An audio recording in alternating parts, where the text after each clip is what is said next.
Question क्या पूछ रहा है, MMP14 oestrogen receptor alpha and fibrinogen can be used to detect. तो यहाँ पे जो हम पूछ रहे हैं ये जो पूछ रहा है जो MM14 एस्ट्रोजन है, MM14 एस्ट्रोजन रिसेप्टर अल्फा और fibrinogen can be used to detect. ये दोनों चीज़ें हम क्या डिटेक्ट करने में यूज़ करते हैं, मेंस्ट्रुअल ब्लड डिटेक्ट करने में यूज़ करते हैं, टीयर्स डिटेक्ट करने में यूज़ करते हैं, ब्रेस्ट मिल्क डिटेक्ट करने में यूज़ करते हैं, या सीमेन डिटेक्शन में यूज़ करते हैं। तो ये जो MM14 रिसेप्टर है, एस्ट्रोजन रिसेप्टर है, that is matrix metalloproteinase 14, that is MMP14। जो एस्ट्रोजन रिसेप्टर अल्फा है एंड फाइब्रिनोजन है, ये सारे के सारे एंडोमेट्रियल सेल्स में प्रेजेंट होते हैं, और एंडोमेट्रियल सेल्स ही एज अ मेंस्ट्रुअल ब्लड बाहर आता है किसी भी फीमेल की बॉडी से। तो जो एंडोमेट्रियल या एंडोमेट्रियम वॉल होती है, उसमें ही एस्ट्रोजन रिसेप्टर अल्फा प्रेजेंट होता है, MMP14 प्रेजेंट होता है एंड फाइब्रिनोजन प्रेजेंट होता है। ठीक है, तो जो मेंस्ट्रुअल ब्लड होता है उसका कैरेक्टरिस्टिक फीचर ये होता है कि उसमें आपके ये को फैक्टर्स प्रेजेंट नहीं होते। जब भी हमको चोट लगती है तो जब जो हमारा बाकी अदर ब्लड होता है, जो ब्लड बहना जो बंद होता है, ये जो मैकेनिज्म है डिफरेंट फैक्टर्स की वजह से, क्या कहते हैं उसे, कोएगुलेट फैक्टर्स प्रेजेंट होते हैं, बट मेंस्ट्रुअल ब्लड में ये कोई भी फैक्टर्स प्रेजेंट नहीं होते। तो वहाँ पे oestrogen alpha receptor alpha MM14 and fibrinogen present होता है, और ये सारी चीज़ें आप मेंस्ट्रुअल ब्लड डिटेक्ट करने में यूज़ करते हो। नेक्स्ट क्वेश्चन है, STRs are highly polymorphic, STRs allele per locus are. तो जो हमारे STRs होते हैं, जो शॉर्ट टेंडम रिपीट्स होते हैं, वो हाईली पॉलीमॉर्फिक होते हैं। क्या होते हैं? हाईली पॉलीमॉर्फिक होते हैं। और जो STR एलील होते हैं वो पर लोकस कितने होते हैं? 5 to 20, क्योंकि ये शॉर्ट टेंडम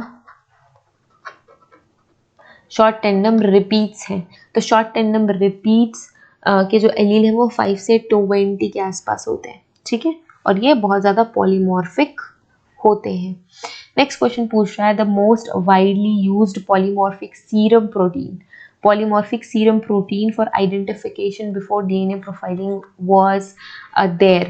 तो DNA profiling के पहले widely यूज होने वाला polymorphic serum protein का जो identification है वो उससे रिलेटेड क्वेश्चन है। The most widely use polymorphic serum protein for identification के लिए हम यूज कर रहे हैं serum protein, polymorphic serum protein. DNA से पहले जो हम यूज करते थे, तो वो एक ग्रुप स्पेसिफिक कंपोनेंट है, एक एजी ग्रुप है, एक जेएमकेएम सिस्टम है, या सीरम हैप्टोग्लोबिन्स है। तो ये एक सीरम हैप्टोग्लोबिन है। क्या है? ये सीरम हैप्टोग्लोबिन है। So before DNA examination, DNA profiling, serum haptoglobin जिसे आप HP कहते हो, सीरम हैप्टोग्लोबिन्स, यही ही यूज होते थे as a polymorphic serum protein identification के लिए। और इसके दो एलील होते हैं। कौन कौन से? HP1 याद रखना है, और HP2, ये दो एलील होते हैं। नेक्स्ट क्वेश्चन पे चलते हैं, क्वेश्चन नंबर 120। तो क्वेश्चन नंबर 120 आपसे पूछ रहा है, which one of the following are correct regarding mitochondrial DNA analysis. So कौन कौन सा ऐसा स्टेटमेंट है जो माइटोकॉन्ड्रियल डीएनए एनालिसिस के लिए बिल्कुल करेक्ट है?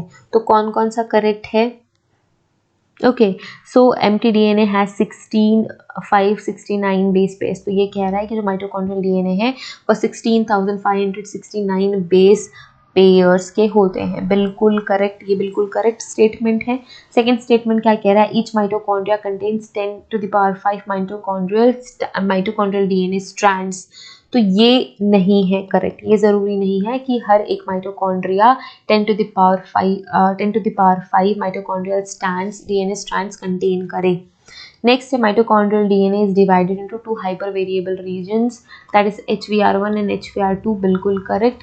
Hyper variable region 1 extends from 16,000 to 16,569। ये भी बिल्कुल करेक्ट है। तो ये स्टेटमेंट नंबर 2 को छोड़ के सारे के सारे स्टेटमेंट्स करेक्ट है, तो आप कोड सेलेक्ट कर लेना। Next question number 121। तो क्वेश्चन नंबर 121 आपसे पूछ रहा है, if the blood group of father is M, किसका फादर का ब्लड ग्रुप M है? यहाँ पे लिख लेते हैं, फादर का ब्लड ग्रुप है M, mother is MN, mother का ब्लड ग्रुप क्या है MN, ठीक है, फादर का M है, मदर का है MN, then possible blood group in a child is, तो पॉसिबल ब्लड ग्रुप क्या हो सकता है, पॉसिबिलिटी क्या हो सकती है ब्लड ग्रुप की, तो फादर का M है और मदर का MN है, तो पॉसिबिलिटी हो सकती है कि उस जो चिल्ड्रन है वो किसका हो, N ब्लड ग्रुप का हो, क्योंकि यहाँ पे क्योंकि पॉसिबिलिटी ये है कि उसका ब्लड ग्रुप हो N, ठीक है।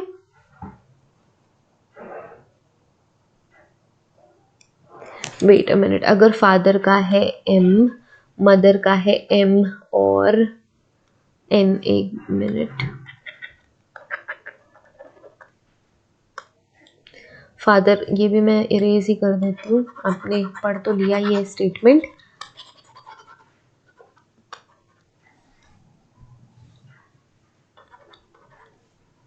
ओके।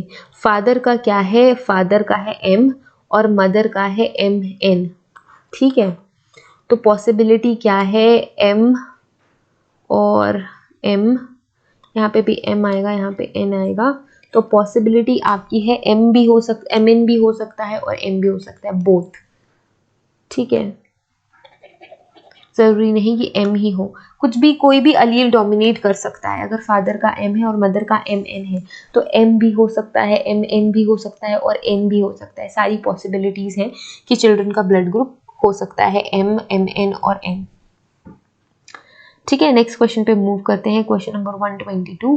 क्वेश्चन नंबर 122 पूछ रहा है Fisher and Race theory attempts to explain the inheritance of, तो ये जो फिशर और रेस की थ्योरी है वो क्या एक्सप्लेन करने का अटेम्प्ट करती है, तो ये आपके RH ब्लड ग्रुप का एक्सप्लेनेशन अटेम्प्ट करती है, फिशर और race theory RH blood group का इनहेरिटेंस एक्सप्रेस करती है।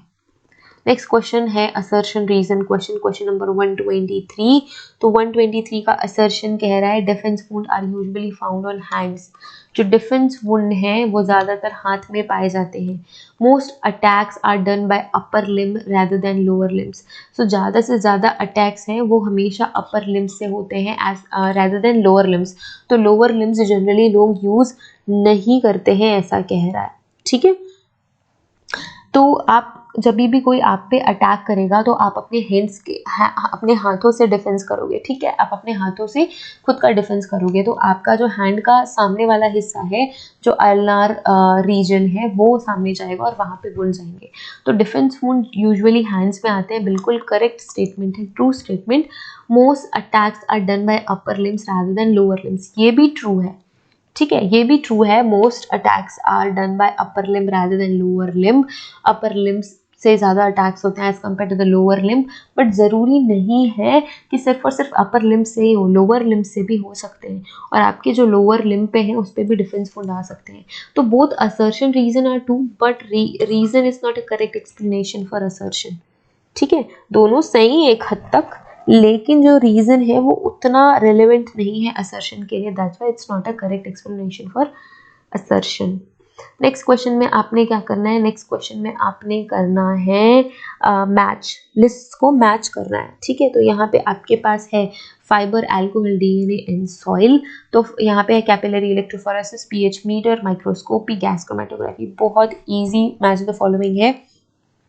आपका फाइबर क्या है, फाइबर के लिए आप यूज़ करते हो माइक्रोस्कोपी, अल्कोहल के लिए आप यूज़ करते हो गैस क्रोमेटोग्राफी, इसके बाद है आपका DNA के लिए आप यूज़ करते हो कैपिलरी इलेक्ट्रोफोरेसिस, आप फिर सॉइल के लिए यूज़ करते हो पीएच मीटर, तो ये आपका करेक्ट मैच है, कोड्स देख लेना। नेक्स्ट क्वेश्चन पे चलते हैं, क्वेश्चन नंबर 125। क्वेश्चन नंबर 125 आपसे पूछ रहा है which of the following is not a part of documentation of a crime scene, which is not a part, क्या not a part of documentation of crime scene, तो note taking at the scene of crime, yes it is a part of a documentation. Photography at the crime scene, yes it also is a part of a documentation. Protection of crime scene और sketching of crime scene, sketching of crime scene भी documentation के अंदर ही आएगा, protection crime scene का protection documentation के अंदर नहीं आता, तो ये आपका करेक्ट आंसर है। Next question, question number 126। So question number 126 आपसे क्या पूछ रहा है, the author of the book titled the examination and typing of blood stains in the crime laboratory. क्या? The examination and typing of blood stains, the examination and typing of blood stains at the crime laboratory जो book है वो किन्होंने लिखी थी, कौन है उसके author? तो इसके ऑथर है आपके ऑप्शन है Karl Landsteiner, Alec Jeffreys, Kary Muller and Brian Culliford. तो इसके करेक्ट ऑप्शन, इसका करेक्ट आंसर है ब्रायन कलिफोर्ड। तो इन्होंने ही बुक लिखी थी the examination and typing of blood stains in the crime laboratory. ठीक है, और ये एक ब्रिटिश सीरोलॉजिस्ट थे।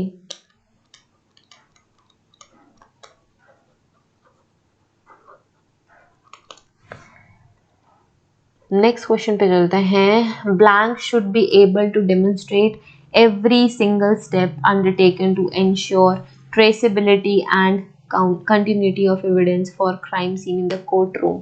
तो इसका आंसर मेरे को बिना ऑप्शन देखे पता है, that is chain of custody.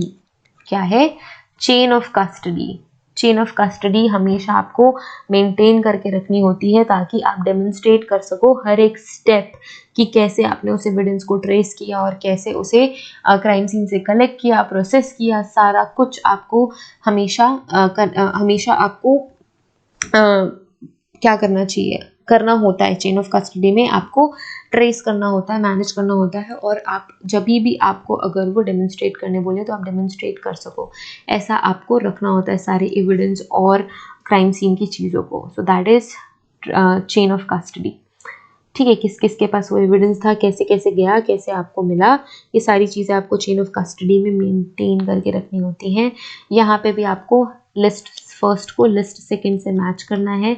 इधर पे थोड़े ऑफेंसेस हैं और यहाँ पे आपके सेक्शंस हैं जिनके अंदर पे ये जो क्राइम चीज़ें हैं, या जो आप कह सकते हो कि ये जो क्राइम है वो किसके अंदर डील होगा।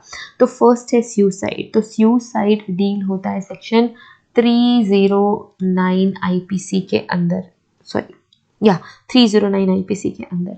Culpable homicide amounting to murder, ये ध्यान रखेंगे, अमाउंटिंग टू मर्डर पूछ रहा है।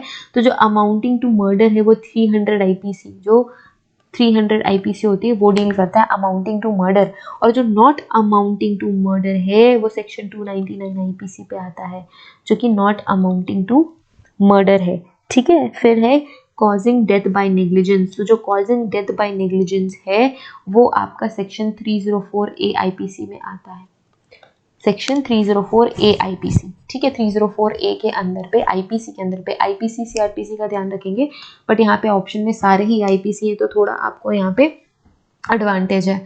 ठीक है, तो जो कॉजिंग नेग्लिजेंस है वो 304A के अंदर कवर होता है। नेक्स्ट क्वेश्चन पे चलते हैं, क्वेश्चन नंबर 129। तो क्वेश्चन नंबर 129 भी असर्शन रीजन क्वेश्चन है। तो असर्शन क्या पूछ रहा है, section 84 IPC, section 84 IPC exonerate a person from responsibility of any crime committed by him। तो कोई भी क्राइम अगर किसी पर्सन ने कमिट किया है तो वो सेक्शन 84 आईपीसी के अंदर पे exonerate हो सकता है। A mentally ill person does not know what he is doing। Reason क्या है कि जो mentally ill person है, दिमागी बीमार जो आदमी है, वो ये नहीं समझ पाता है कि वो क्या कर रहा है और वो जो कर रहा है वो सही है या गलत है, और जो कि सेक्शन 84 आईपीसी के अंदर ही आता है। सेक्शन 84 आईपीसी यही कवर करता है कि अगर कोई भी मेंटली इल पर्सन कोई रॉन्ग डूइंग करता है तो वो उसके लिए रिस्पॉन्सिबल नहीं है, because he is not able to know the situation, क्योंकि मेंटली इल है वो। तो असर्शन रीजन दोनों ही ट्रू हैं, रीजन बिल्कुल करेक्ट एक्सप्लेनेशन है असर्शन का। Next question 130। नेक्स्ट क्वेश्चन जो है 130 वो आपसे पूछ रहा है, the grabber method is used to detect. तो जो ग्रैबर मेथड है वो क्यों यूज़ करते हैं, क्या डिटेक्ट करने के लिए हम यूज़ करते हैं। तो जो ग्रैबर मेथड है वो हम फैट डिटेक्ट करने के लिए यूज़ करते हैं कि मिल्क में कितना फैट है, ये डिटेक्ट करने के लिए आप ग्रैबर मेथड यूज़ करते हो। और इससे आप सेपरेट कर सकते हो protein by adding sulphuric acid. कि कभी ऐसा क्वेश्चन आ गया कि ग्रैबर मेथड में आप फैट में मिल्क कैसे डिटेक्ट करते हो, तो फैट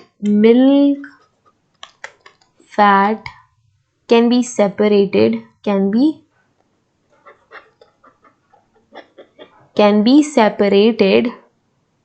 from protein. तो मिल्क में प्रोटीन होता है, पता ही है. बाय एडिंग, कैल्शियम भी होता है. बाय एडिंग क्या ऐड करके?